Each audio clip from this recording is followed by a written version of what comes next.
Imagine you work as a plumber. Between the holidays, you have a routine job on the schedule, clogged pipes in an apartment building. You probably don't think much of it. The work is exhausting, but with a few colleagues, it's quickly done. Normally, for the plumbers called to a house in Oshawa on December 19, 2017, the job turns into an absolute nightmare, because nothing and no one could prepare them for what they find in the pipes. Communications.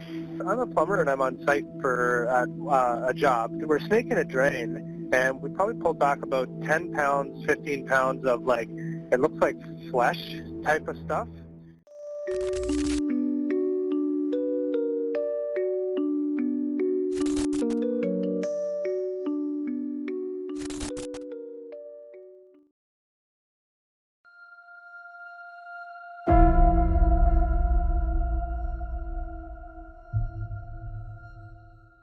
Candace Fitzpatrick is just 19 years old when she disappears forever.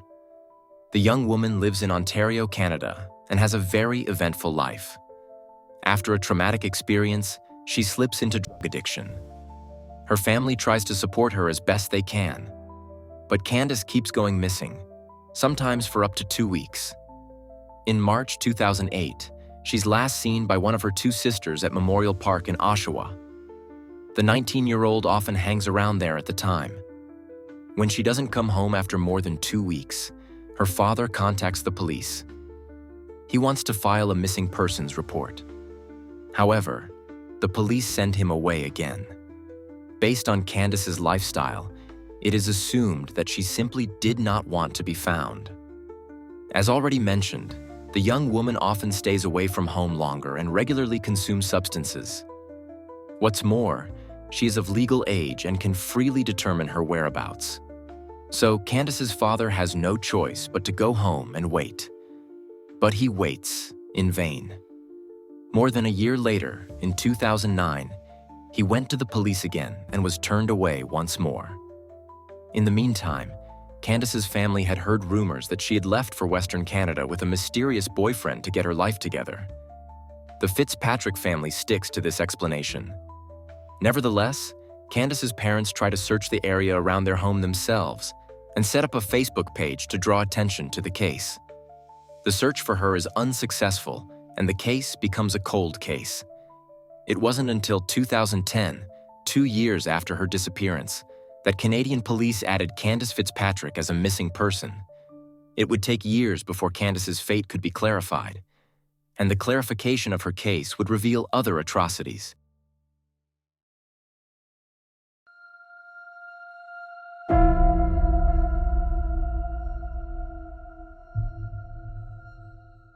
It's 2017. 9 years have passed since Candace Fitzpatrick's disappearance. 18-year-old Rori Hache has probably never heard of the case, but her fate will intertwine with Candace's in the cruelest way imaginable. Like Candace back then, Rory is also living a difficult life. The young woman is addicted to crystal. At the same time, Rory is expecting a baby. Her family is doing everything they can to support Rory. Despite her addiction, the young woman has the support of her parents and her aunt. And Rory also receives help from outside the family. She's in regular contact with a police officer and street worker named Christopher. He meets with Rory at regular intervals to make sure she is doing reasonably well. He last sees her on August 28, 2017. Christopher is driving along the road in his car when he happens to spot Rory on the edge of Memorial Park in Oshawa. Rory takes the opportunity to admit that she has started consuming again, despite her pregnancy. She just can't get away from it. She also says that she has been going on dates more often lately to make money. Christopher is worried and goes to get support from the street social worker team. When he and his colleagues go looking for Rory later that day, they can't find her anywhere in the city. Christopher never saw Rory again. Rori Hache disappeared from one day to the next. Her family doesn't understand what happened. Of course, Rory had problems and an enormous challenge ahead of her with the pregnancy. But she also had a loving and supportive environment. Her family doesn't believe that Rory would just throw her life away. Unfortunately, the search for the young woman comes to a tragic end. A few weeks after her disappearance, 2 anglers find Rory's upper body in Lake Ontario. It takes a few days before Rory can be identified, but after a DNA comparison, there is no longer any doubt. The young woman has fallen victim to an unimaginable crime. Her torso was severed with great precision. The cuts are much too precise to have been caused by the current of the water. Someone dismembered Rory, and the rest of her body cannot be found, just like her killer. Until something is found in Oshawa about 3 months later that changes everything.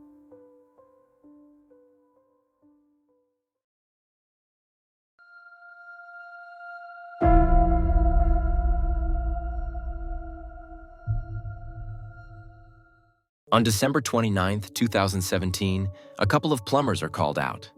It's actually a standard call-out. The pipes are blocked in an apartment building in Oshawa. This kind of thing is part of the tradesman's day-to-day work. These cases are annoying, but usually quick to resolve. So the plumbers get to work at 19 McMillan Drive. On this day, they are particularly annoyed by one of the residents of the apartment building. A middle-aged man was standing over the plumber's shoulders the whole time, asking dozens of questions about the pipes and the cause of the blockage. The plumbers tried not to be deterred and continued working. But when they inspected the pipes, they found something inconceivable. Flesh, hair, bone fragments. More than 15 pounds of it. And none of it comes from animals. One of the plumbers does hunt in his free time, but he has no idea what animal the tissue that he and his colleagues pull out of the pipes by the pound could have come from. The men collect the remains in a plastic bag and leave the building under an excuse. They would come back the next day and take a closer look. But as soon as the plumbers are safely back in their car, they call the police. When they arrive on the scene, the investigators are stunned. It quickly becomes clear that the plumbers have found a dismembered body in the drains. Thanks to the plumbers, it doesn't take long to determine which apartment the human remains were flushed down the toilet. It belongs to Adam Strong, who lives in the basement apartment of the building. The man who had been watching the plumbers work intrusively until just a moment ago, but then suspiciously quickly disappeared into his own 4 walls. 4 police officers confront Adam. They enter his apartment. They presumably expect him to defend himself in some way. But the opposite is the case. This is what he says. Okay, you got me. The show's over. It's a dead body. If you want the rest of her, she's in my freezer.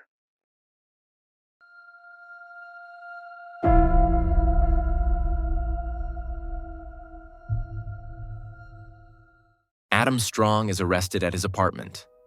Just as Adam said, the remains of 18-year-old Rori Hache are in a freezer in his bedroom.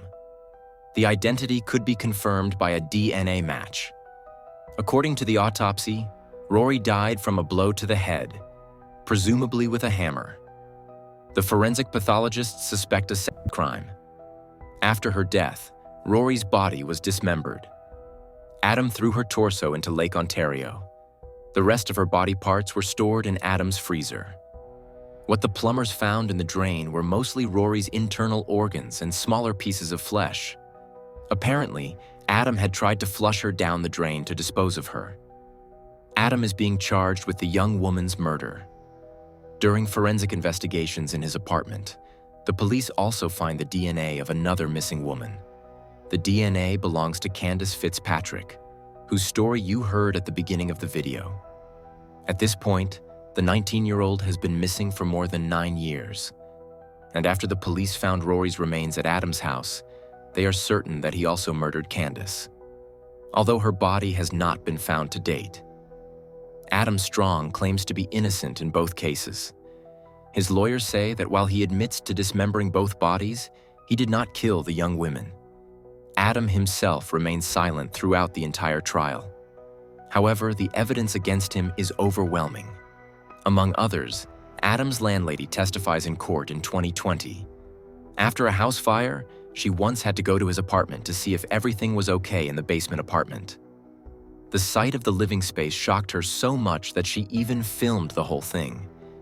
Not only were knives lying next to Adam's bed, but the apartment was already totally trashed back then. And just a few months later, Adam Strong will be sitting in the dock as a possible double murderer, while his landlady shudderingly recalls the state of his apartment. Alongside her, another woman testifies against Adam Strong on the stand, reporting terrible experiences with the defendant. She claims to have been held against her will and sexually abused by him. Due to insufficient evidence, these allegations cannot be brought to prosecution, but as witness statements, they help to classify Adam Strong's crimes and his general behavior towards women. The prosecution describes both Rori Hache and Candace Fitzpatrick as vulnerable due to their problems. The prosecutor stated that both girls were essentially homeless and had no permanent residence. This suggests that Rory's drug addiction may have contributed to her housing insecurity. Both were even last seen in the same place, Memorial Park in Oshawa. And this is not too far from Adam Strong's apartment. Both girls sometimes worked in the sex trade to finance their drug use. So both women were very vulnerable. And that's exactly what Adam Strong probably took advantage of. It is still not entirely clear how exactly he met the two women. However, after Adam's arrest, a photo emerged that was taken in September 2016, so almost exactly a year before Rori Hache disappeared. At the time, the movie It, based on the novel by Stephen King, was being filmed in Oshawa. This was, of course, a big event in the area. Rory visited the film set with a few friends to get a sense of the place. Together, the young people pose in front of a barrier tape and the film set behind it. When the friends look at the photo after Rory's death, they notice who is in the background of the photo. Adam Strong, Rory's future murderer. He worked as a security guard on the set. It is not known whether the two had already met at that point, a year before Rory's death. It is also possible that the picture is just a creepy coincidence. Ultimately, Adam Strong is sentenced to life in prison in 2021 for the murder of Rori Hache and the killing of Candace Fitzpatrick. After 25 years in prison, he's allowed to file a parole petition. The judge in charge is certain that Adam also killed Candace and dismembered her body. But the DNA evidence from Adam's apartment is not enough for a murder conviction. That is why Candace Fitzpatrick's case remains a manslaughter conviction. While serving his prison sentence, Adam Strong reveals further information. In 2021, he tells prison staff where Candace Fitzpatrick's body is. On November 4th, 2021, Adam Strong accompanies investigators to Oshawa. He leads the police officers to a small clearing behind Sackriddle Drive. All they have to do is dig there, Adam says. Then the police would find the remains of Candace Fitzpatrick. And that's exactly what happens. On November 8th, 2021, 13 years after Candace Fitzpatrick was reported missing, her bones were recovered. Had Adam revealed the hiding place of Candace's body before the trial, he might have been charged with her murder as well. Not just manslaughter, but since the verdict is final, the sentence of life imprisonment with the possibility of applying for parole remains. Whether this application would then be granted, however, is another question. This video is best concluded with the reaction of Rory and Candace's relatives after Adam received his sentence. The two families became friends during the trial and continue to support each other to this day. And that's the end of today's video. Perhaps one of the most extreme cases we've discussed on this channel so far. Investigators are not ruling out the possibility that Adam Strong killed other people. There were 9 years between the killings of Candace and Rory. It's unusual for a perpetrator like Adam not to have continued for so long. Candace Fitzpatrick's family also believes that the then 19-year-old was not the first victim. What do you think? Has Adam Strong, a man with such a great willingness to use violence, killed more people?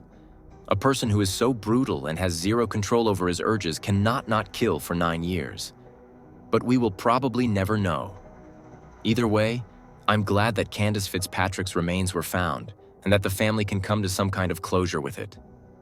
At least that's a small glimmer of hope in all this tragedy. I'm curious to see what you have to say about it. Feel free to write it in the comments. By doing so, you will also be supporting the channel at the same time. Because every interaction increases the likelihood that the video will be suggested to people who have not yet subscribed to Insolito. Otherwise, there is not much more to say. I wish you a good morning, afternoon, or evening, or whenever you watch the video, and hope to see you again in the next video. Until then, ciao guys.